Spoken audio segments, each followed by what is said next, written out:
अर्जुन विषादयोग योत्स्यमाननवेक्ष्यः ये एतेत समागताः धार्तराष्ट्रस्य दुर्बुद्धिर्युधे प्रियचिकीर्ष्व। धृतराष्ट्राच्या दुर्बुद्ध पुत्राला आनंदी करण्याच्या इच्छेने येथे लढण्यास आलेल्यांना मला पाहू दे।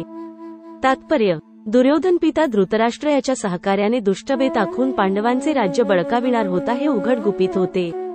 दुर्योधनाच्या बाजूला मिळालेले सर्व जण हे एकाच माळेतील मणी असले पाहिजेत। असे लोक कोण आहेत हे जाणून घेण्यासाठी आणि युद्धाला आरंभ होण्यापूर्वी त्यांना पाहण्याची अर्जुनाला इच्छा होती, पण शांततेच्या वाटाघाटींची बोलणी करण्याचा त्याचा मुळीच उद्देश नव्हता। याव्यतिरिक्त ही गोष्टही सत्य होती की त्याच्या निकट भगवान श्रीकृष्ण विराजमान होते, यामुळे अर्जुनाला विजयाची पूर्ण निश्चिती होती। तरी आपल्याला ज्यांच्याशी संघर्ष करावयाचा आहे त्यांच्या बळाचे अनुमान यावे याकरिता त्यांना पाहण्याची त्याला इच्छा होती। संजय उवाच एवमुक्तो हृषिकेशो गुडाकेशेन भारत सेनयोरुभयोर्मध्ये स्थापयित्वा रथोत्तमम्। संजय म्हणाला, हे भरतवंशजा, या प्रकारे अर्जुनाने म्हटल्यावर भगवान श्रीकृष्णांनी दोन्ही सैन्यांच्या मध्यभागी तो सर्वोत्तम रथ उभा केला। तात्पर्य: या श्लोकात अर्जुनाला गुडाकेश म्हणून संबोधण्यात आले आहे। गुडाका म्हणजे निद्रा आणि निद्रेवर विजय प्राप्त करणाऱ्याला गुडाकेश म्हटले जाते।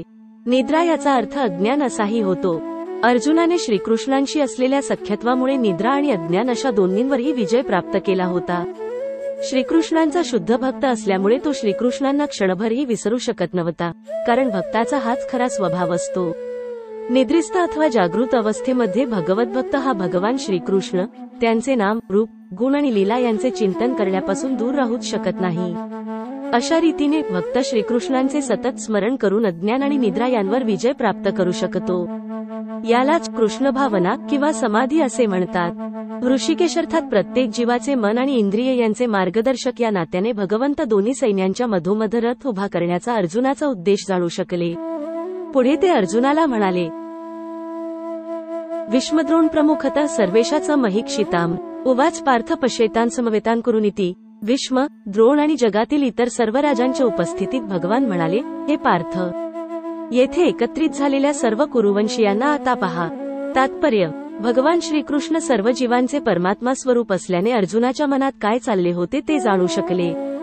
या संदर्भात ऋषिकेश या शब्दप्रयोगावरून कळून येते की त्यांना सर्व काही ज्ञात होते। अर्जुनाच्या संदर्भात पार्थ किंवा कुंतीपुत्र अथवा पृथेचा पुत्र हा शब्द सुद्धा तितकाच महत्त्वपूर्ण आहे।